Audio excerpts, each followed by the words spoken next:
Bonjour à tous, on se retrouve enfin aujourd'hui pour mon explication sur la guerre de Wano Kuni. Je vais vous expliquer un petit peu comment ça va se passer, enfin ce que je pense, comment ça va peut-être se passer, mes théories là-dessus, les combats, comment les combats vont se passer. Et bah on va commencer ça tout de suite. Alors déjà pour expliquer, enfin on va commencer tranquillement.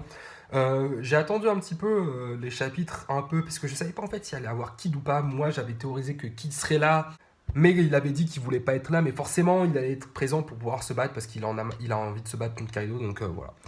Donc bref, donc là on aura une alliance de supernova, donc c'est vraiment super cool. Et aussi autre chose avant de commencer, on vous explique qu'il y aura d'autres. Il va y avoir une type de guerre différente comparée à une autre. Alors, en fait, pour vous expliquer, il y a Marineford, vous vous souvenez, donc c'était un open space, enfin un sort d'open space qui était super grand et où on avait des combats partout. Donc c'est-à-dire qu'on avait des combats sur le côté gauche, sur le côté droit, et en fait il y avait une stratégie donc qui était d'avancer pour essayer de récupérer Ace. Ensuite, il y a une autre façon de voir la guerre, c'est si Onigashima, donc c'est une île, mais qui comporte des portes comme à Punkazar, donc c'est-à-dire qu'en fait, il va avoir un avancement, il va avoir des portes, les portes vont se fermer, et il faudra battre chaque personne pour pouvoir avancer. Donc ça c'est comme un peu on avait vu dans l'arc Enies Lobby, où tout le monde était pour récupérer les clés, tout le monde était face à des gars du CP9. Ensuite, on avait vu aussi la dernière fois que Kid était présent, et en fait ils étaient tous sur la mer avec les fourreaux rouges, avec Luffy, avec l'eau, et ils étaient présents parce qu'en fait ils venaient d'arriver, ils ont sauvé les fourreaux rouges qui sont présents donc sur l'eau, sur les barques, et où on a vu que donc du coup que le traître c'était Kanjuro. Donc quand on a vu que Kanjuro était le traître, on l'a vu qu'il avait Momonosuke avec lui et qu'il fallait absolument le délivrer. Sauf qu'à ce moment-là, quand Joro, lui, pensait que Luffy était out, qu'il ne pouvait plus venir pour les aider ou quoi que ce soit, donc il ne pouvait pas savoir qu'il allait être présent à ce moment-là. Et regarder les personnages de l'équipage de Kaido, à ce moment-là, ils se disaient, oui, bon, au final, qu'est-ce que Luffy fait là à ce moment-là Et ben en fait, tout simplement, on pensait l'avoir à la prison, parce qu'en fait, il n'était plus à la prison. Bon, jusque-là, rien d'extraordinaire. Et bref, donc ils apparaissent, et donc on sait qu'ils vont attaquer du coup Onigashima. Là, l'avantage qu'ils ont par rapport à Kaido, etc., c'est qu'en fait, ils vont se dire quoi? Ils vont se dire tout simplement, bon, Kaido et Orochi, ils sont dans leur côté en se disant, bon, bah tranquille, on les a battus, on a explosé tous les navires, ils vont jamais pouvoir atterrir, on va récupérer les fourreaux rouges, les seuls qui restent de leur côté, les 9 fourreaux rouges, dont un traître, ils vont rien pouvoir faire, ils vont juste récupérer Momonosuke parce que Kaido veut les fourreaux rouges pour leur demander des explications. À mon avis, Kaido, il veut tout simplement avoir des informations sur le One Piece et que Oden aurait peut-être pu donner aux fourreaux rouges pour les poneglyphes notamment, parce que faut pas vous oublier qu'il y a très peu de personnes dans le monde de One Piece qui peuvent lire les poneglyphes. Genre par exemple, Robin, ça peut être une monnaie d'échange incroyable, elle sait lire les poneglyphes. Quelqu'un veut devenir roi des pirates, s'il n'arrive pas à lire les poneglyphes, eh ben, il pourra pas y arriver. Voilà. Bref, donc, en reprenant du coup sur la guerre, donc imaginons que c'est un open space comme à Marineford, et ben les Mukara vont pouvoir débarquer. Bon, s'ils débarquent, ça va pas être très discret parce ils vont vraiment arriver en mode guerre, en mode raid, comme un débarquement, le débarquement en Normandie, pardon, oui. Et ben s'il y a eu un débarquement comme ça, et ben c'est un débarquement qui est rapide, qui est censé agir comme l'éclair pour pouvoir éliminer le plus de personnes le plus rapidement, pour pouvoir atteindre l'objectif, donc pour pouvoir délivrer les gens. Voilà, il n'y aura pas de personnes à délivrer, mais ce sera pour battre Kaido, Orochi et du coup Big Mom qui s'est allié à Orochi. Alors, il peut se passer tellement de choses, c'est un univers qui va être vraiment très vaste, parce que moi je me suis dit, sur les combats, il peut se passer tellement de choses. Une alliance de supernova avec Luffy, Kid, Law, Killer aussi qui est un supernova, donc Zoro aussi qui est un supernova, parce que sa prime elle dépasse les 100 millions de berries au moment où ils sont arrivés sur l'archipel des Sabaody. Et il y a qui d'autre de présent? Il y a aussi Hawkins. Ça m'étonnerait que Hawkins reste et soit loyaux envers Kaido. Je trouverais ça vraiment dommage de la part de Hawkins qui s'est fait trahir par Scratchman Apu, qui est la pire des merdes, comme Kanjuro. Mais bon, Kanjuro, c'est parce que c'était de sa famille, bref, voilà. Mais Scratchman Apu, c'est vraiment une sale merde. Je pense qu'on peut le dire ça comme ça, hein. Pas de... Il n'y a pas d'autre mot à dire. Et bref, et donc du coup, je pense qu'il va y avoir inéluctablement un combat avec eux pour se battre contre Kaido. Sinon, c'est pas possible, les gars. Enfin, Je vois pas Luffy en un ou deux entraînements arriver sur Onigashima et battre Kaido comme ça. C'est compliqué. Enfin, Kaido, c'est un Yonko. Il l'a one-shot en un seul coup. Après, il l'a one-shot parce qu'il connaissait pas ses capacités, on est d'accord. Bon, en général, quand tu bats contre quelqu'un, tu dois pas attendre de connaître toutes ses capacités. Après, il y a un dicton qui dit que quand tu te bats contre quelqu'un, si cette personne-là te montre une fois sa capacité, et ben comment il fait et comment il se bat et tout, et ben normalement, tu dois plus te faire avoir par cette même capacité. Donc voilà. Après, Kaido aura forcément une forme hybride, comme peut avoir comme par exemple Page One ou comme Robuchi. Donc voir quelle va être sa forme hybride. Ensuite, il y a autre chose, c'est Big Mom. Il y a une grande interrogation autour de Big Mom. Est-ce que Big Mom va participer au banquet avec toute sa famille? Est-ce que sa famille vont vouloir se battre directement contre Luffy? Est-ce que Big Mom, dès qu'elle va voir Luffy, va garder son sang-froid, elle va vouloir foncer directement sur lui? Parce que ça, c'est quelque chose qui va être important. Moi, j'avais vu des théories sur Twitter, notamment des personnes qui disaient que Luffy allait se battre contre c'était un truc auquel j'avais pensé, mais les gens l'avaient beaucoup plus développé que moi, mais qui disait que Luffy allait se battre contre Big Mom, parce que du coup Big Mom elle a la mort contre lui absolue et elle veut absolument sa revanche, et que Zoro allait se battre contre Kaido, et ça s'était affirmé un peu plus quand Zoro a récupéré le sabre Enma de Oden Kozuki.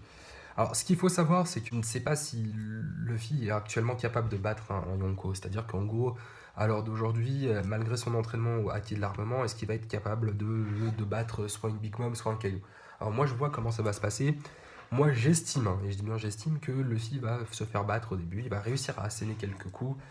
Il va arriver à se faire battre jusqu'au moment où ça va faire comme avec Katakuri. C'est-à-dire qu'il va apprendre tout en se battant.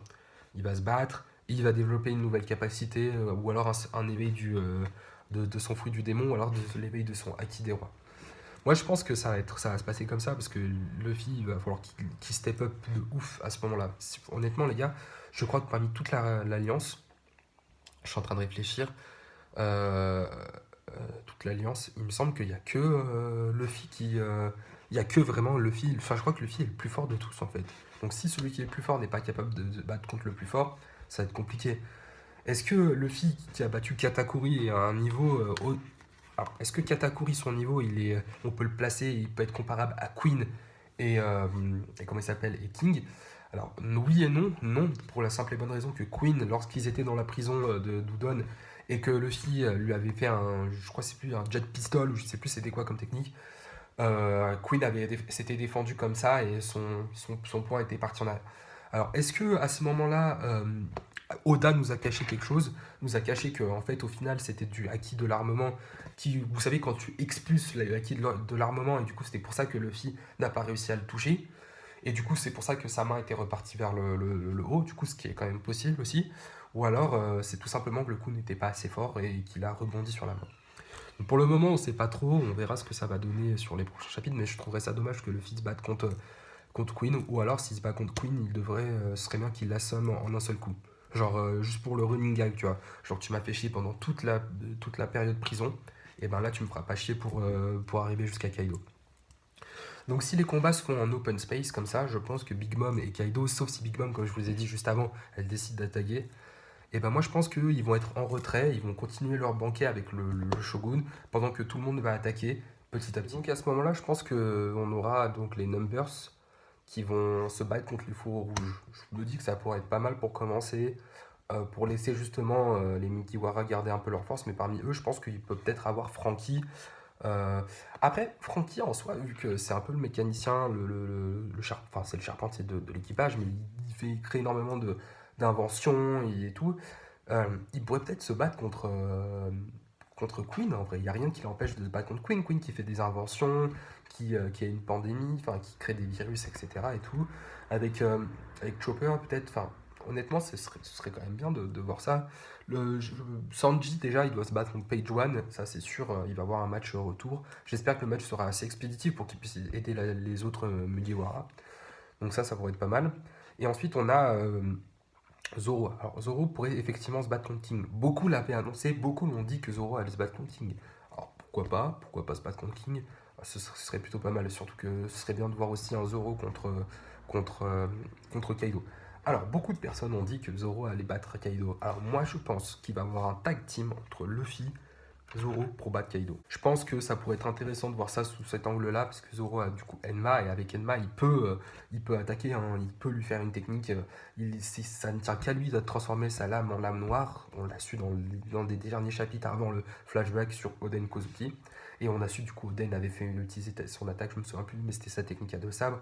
Donc je pense que Zoro a vraiment un gros potentiel là-dessus pour pouvoir mettre à mal Kaido. Ensuite, donc King, comme je vous l'avais dit avant, donc sûrement Zoro.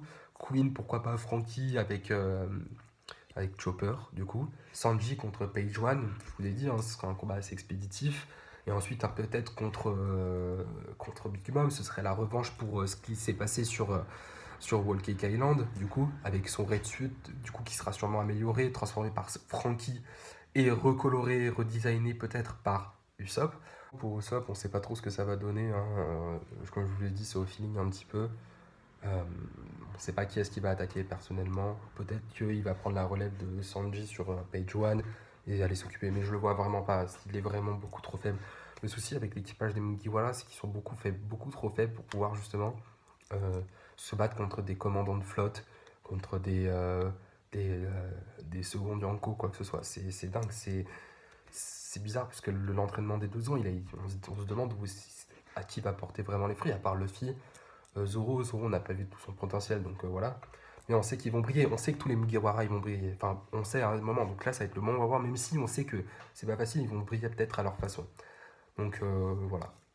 Moi j'en attends vraiment beaucoup d'eux parce que c'est peut-être la clé pour sauver tout le monde, la clé pour. Ah putain, ouais, désolé, la petite mèche, je viens de voir que maintenant, mais vous savez, c'est le confinement en ce moment, du coup, pyjama, voilà, bref. Et donc Usopp, on verra ce que ça a donné, comme pour tous les autres Mugiwara qui auront fait tout leur tâche. Donc, comment Luffy va battre Kaido? Donc, moi je vous l'ai dit, ça va être un tag team avec Zoro. C'est-à-dire que Zoro va arriver avec son sabre qui va toucher Enma. Et en fait, ça va être le haki de l'armement. Un haki de l'armement développé va pouvoir toucher Kaido, va pouvoir le mettre à mal et va pouvoir le battre. Mais le souci, c'est, et là je ne pourrais pas vous répondre, parce que Oda a un souci avec le fait de faire tuer les gens. Il a du mal à faire exécuter les personnes. Il n'y a que très peu de personnes qui sont mortes dans le monde de One Piece. Donc ça devient compliqué pour savoir s'ils vont tuer Kaido ou alors ils vont juste l'assommer et l'emprisonner. Parce que l'emprisonner, c'est pas utile de l'emprisonner. Il va ressortir de prison. Il s'est fait emprisonner, je crois, 7 fois, un truc comme ça par la marine. Enfin bref, donc moi j'attends énormément de cette guerre-là. Donc voilà, donc là ça va être la fin de cette partie-là. Donc ça va être la partie un peu open space. Donc on rappelle les idées mises en place. Donc ça va être une attaque en mode éclair. Donc ça veut dire que tout le monde va débarquer sur Onigashima et va remonter petit à petit pour pouvoir atteindre Big Mom, Kaido et Orochi. Ensuite, chacun va se battre contre des personnes à la position clé, c'est-à-dire que contre les seconds Yonko, etc., contre la famille de Charlotte. Et donc ils vont remonter jusqu'à un moment où il y aura peut-être les Mugiwara et l'Alliance va être mis à mal. Et là on aura l'intervention de Kyoshiro alias Denjiro qui va arriver avec les prisonniers qui sont à la capitale qui vont pouvoir les aider aussi. Donc Denjiro qui va arriver, qui va compléter les fours rouges. Donc ça va être plutôt pas mal. Ça va être une action qui va être vraiment très intéressante à observer puisqu'en fait on va voir au final que Denjiro il va être présent pour vraiment aider ses Nakama, pour aider l'Alliance. Donc voilà. Donc ça va être remonté et ensuite jusqu'au moment où il y aura le combat fatidique entre les Yonko et avec l'alliance de Supernova parce que je pense vraiment pas qu'Hawkins va rester avec Kaido et Drake dans tout ça vu qu'il fait partie de l'alliance World donc à la marine du groupe d'intervention pardon. C'est une prérogative qui est très intéressante mais moi je pense qu'il va aider l'alliance des Supernova parce qu'ils peuvent pas laisser la marine peut pas du tout laisser euh, euh, des, euh, des pirates comme Big Mom et Kaido rester ensemble. C'est pas possible. Il faut absolument qu'il y ait quelqu'un qui batte cette alliance-là. On préfère avoir une personne au sommet plutôt qu'en avoir deux qui sont capables de détruire le monde, plutôt qu'une comme Luffy qui peut être raisonnable parce qu'Akainu pense qu'il va pouvoir battre Luffy. Alors que s'il a Big Mom et Kaido, il a aucune chance de. Akainu se fait dégommer par les deux en même temps, vous voyez. Donc voilà. Donc ça sera la partie 1 sur la théorie de combat de Wano Kuni. On va passer sur la théorie 2 demain. Donc on parlera, donc ce sera étape par étape, c'est-à-dire qu'en fait on va rentrer dans une sorte de passage et en fait il y aura des portes à chaque fois. Voilà à peu près tout ce qui va se passer. Je pense que je vous expliquerai tout demain en détail pour la prochaine partie que je vois, et on verra laquelle des deux sera la plus crédible. De plus, il y aura d'autres choses qui seront apportées, les trahisons, peut-être que Big Mom va trahir Kaido, peut-être que Shanks va apparaître avec Marshall Vittich. On verra ce qui va être donné ou quoi que ce soit. Donc pour le moment, on verra comment ça va se passer parce qu'il y a beaucoup de choses à voir, il y a beaucoup de choses à théoriser. Donc là, c'est la période de confinement. On verra un petit peu aussi, ça va être un peu plus compliqué, on reparlera de ça. Voilà pourquoi la petite coupe de cheveux, donc tranquille, le petit pyjama encore une fois. Donc voilà, donc si jamais cette théorie-là vous a plu, essayez de la compléter avec moi, essayez d'apporter des détails, ce que vous voyez en combat, est-ce que King va se faire battre par Zoro, est-ce que Luffy et Zoro peuvent battre Kaido. Donnez-moi toutes vos idées, expliquez-moi tout ça en commentaire si vous voulez, mettez un like, après, commentez, abonnez-vous, tout ça. Et puis on se retrouvera demain pour une vidéo, vendredi pour la review du prochain chapitre de One Piece. Et on se retrouvera samedi pour la review du chapitre de Dragon Ball Super qui sort aussi vendredi, mais je verrai si je les sors les deux en même temps sur les 2 jours. Et on va faire un review des 10 derniers chapitres de Kimetsu no Yaiba parce qu'on arrive bientôt à la fin. Il y a des trucs qui sont relous sur les combats, tout ça, c'est redondant. Bref, on parlera de tout ça. Donc voilà. J'ai vu un youtubeur faire une fois ça comme ça là. Du coup, depuis ce jour-là, je me dis, ah, ça va être trop bien à faire. Enfin bref, allez, bisous tout le monde.